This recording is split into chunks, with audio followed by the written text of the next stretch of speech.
The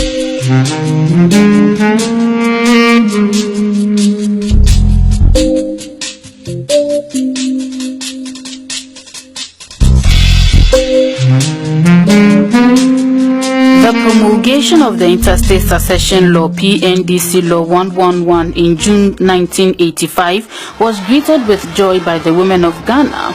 The National Council on Women and Development organized women to march through the principal streets of Accra to demonstrate their appreciation to the government of the day for providing relief to widows and children who had been denied properties belonging to their husbands or fathers by extended families.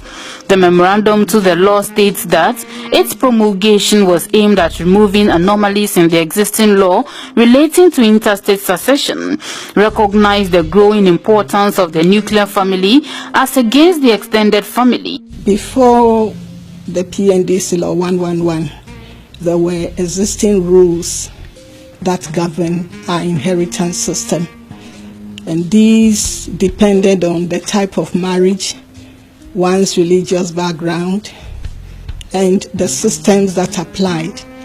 For instance, if you were married under the marriage ordinance, that is Cap 127, your inheritance system differs, and there were anomalies and discrimination against how a widow, what a widow inherits or what a widower inherits.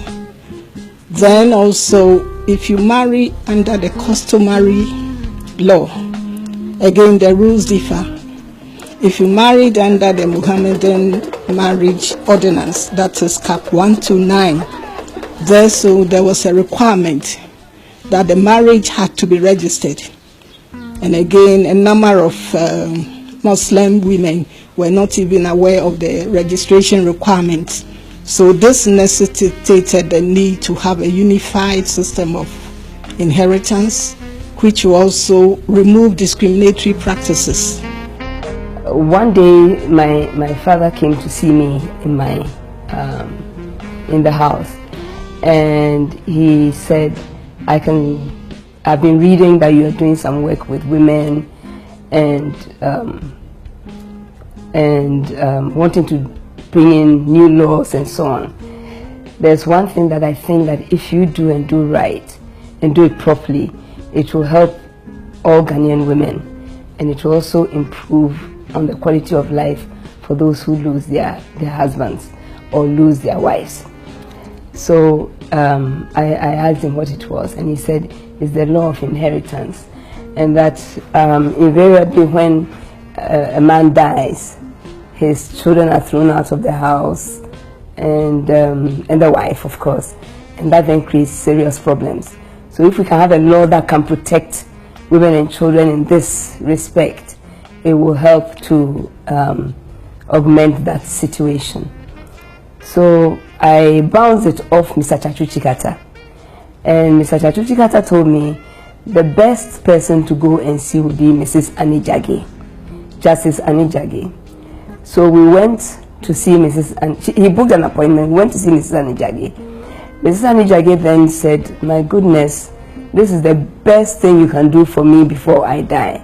But along the line, she said, it's going to be difficult to pass this law unless we make it a law that protects women and men.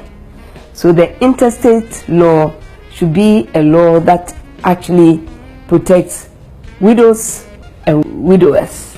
Because there are some men who also suffer, because as soon as the wives die, they are also thrown out of their homes. She said this is not very common, but it does happen. So let's look at both sides of the coin and take it from that angle. And that's why it's interstate succession law and not interstate succession law to protect women. The Interstate Succession Law, PNDC Law 111, was a groundbreaking piece of legislation. It was radical, it was revolutionary, because it went against the grain, it went against the customary law grain, we all knew that under the matrilineal inheritance system, it was nephews, nieces, and aunties who benefited. So if your husband died, it was the matrilineal line, especially within the Akan system. It was the matrilineal. It wasn't the wife and the children, but then it was rather the sisters of the man who had died who benefited. And there were several stories of wives and children who had been left destitute. It's been a long while, but I still remember vividly.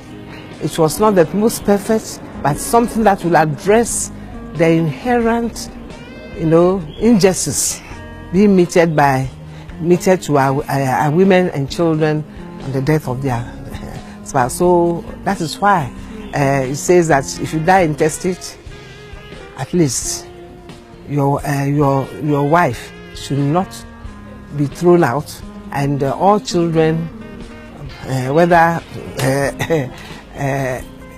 children that were legally with you or out of wedlock, should all be catered for. As society became more modernized, and as husband and his wife and children became a closer economic unit, sometimes living apart from the traditional setting, there was a closer bond between them, and therefore became increasingly obvious that the old system would not hold, particularly where a wife had contributed substantially to the husband's welfare and wealth.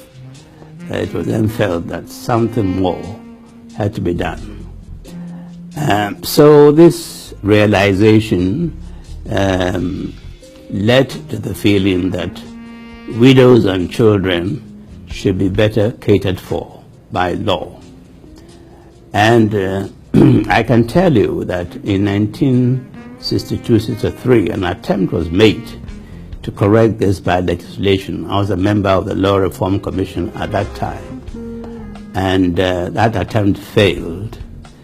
And then, of course, PNDC 111 was passed, which was well-intentioned. Because a lot of people out there do not know what is involved in the interstate succession law, we try to sensitize the communities. We've trained paralegals who, when cases of that sort come, when it got to do with intestate, they try as much as possible to educate. And then we also have one role that we play at our office, where when somebody comes and then informs us that the family member has died intestate without leaving a will, we try as much as possible to invite the family, especially if there's lots of controversies at hand, where there are loggerheads as to how the person's property will be shared. And then we try to send a letter, bring all families together, explaining to details what the interstate succession law is. And the legal aid officers at FIDA try as much as possible to distribute the property according to the fractional proportions that has been given to us. Majority of Ghanaian women in the rural areas are still ignorant of their rights under the law. But what was the positive aspect of the PNDC Law 111? The positive aspect of the law was that we had inheritance rights of the existing or the surviving spouse and the children of the deceased person being legally recognized and enforceable by a court of law.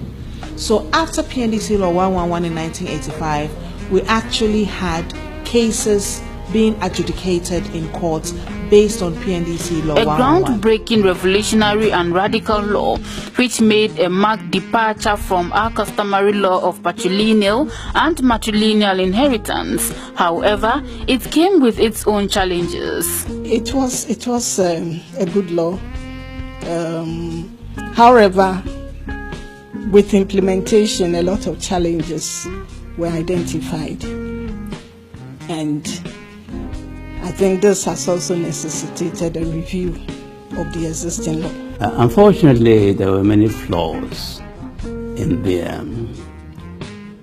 that PNDC 111.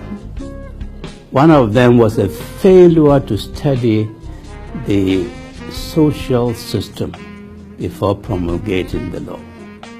A failure to consult widely on the meaning of family, who should probably benefit. And the emphasis was on wife and children. But if you are talking of gender, there's also the mother.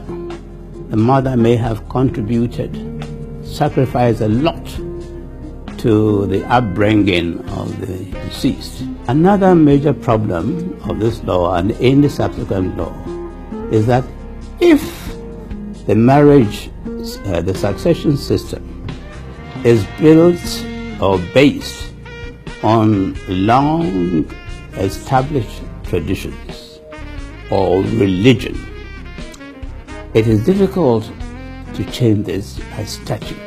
One major gap was application of the law as far as Muslim marriages and Muslim relationships. So those who are Muslims in Ghana, the big question is to what extent was PNDC Law 111 applied to distribute property?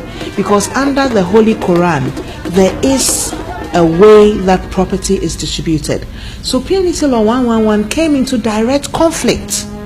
The International Federation of Women Lawyers FIDA Ghana, in collaboration with the Frederick Ebert Foundation, conducted an extensive research throughout the 10 regions of Ghana in 1996 to evaluate the performance of PNDC Law 111. There were a lot of gaps in the PNDC Law 111, and it was held all over the African continent because it was the premier and it was a novelty. But increasingly, we realized that a lot of West African countries have passed laws that have gone beyond that.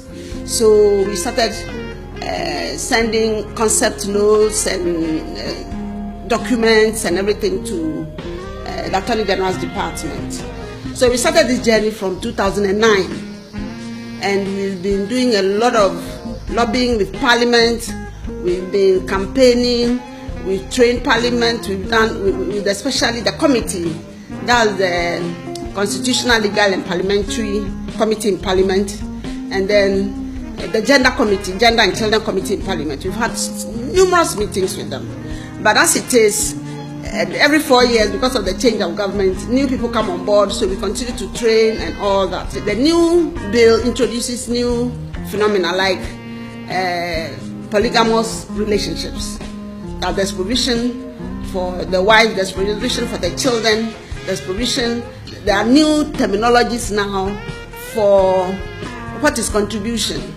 The percentages that were, it used to be some percentages, ratios, but now they are doing it percentages. So it's a little bit more easier to implement than the law as it is now, PNDC Law 111. So government, in seeking to strengthen and further protect inheritance rights of Ghanaians, have come up with the Interstate Succession Bill. It is presently being considered in Parliament. We are hoping that before the end of the year, this bill will be adopted and promulgated and approved and passed by Parliament. We are having some challenges with passing it because it's another bold attempt by the country to resolve challenges in succession. And since we are a multi-sectorial, multi-religious society, people are having difficulty in accepting the bold proposals. And so anytime we try to move amendments to the proposal that has been brought, it's led to heated debates. And so they have been delayed since 2013 to pass this legislation. What I have directed, and the chairman of the committee is taking up, is that we should do all we can to pass the Intestate Succession Law, the property rights of spouses, and also the right to information bills. These are of serious priority to Parliament now, and we hope that in the next meeting of the House and before the elections, we will be passing some of these legislation. So this year, I think it's a cutoff period. The ministry has shown tremendous interest in these laws, and the ministry has indicated its preparedness to do what it could to support Parliament to pass them, and we are very grateful for that.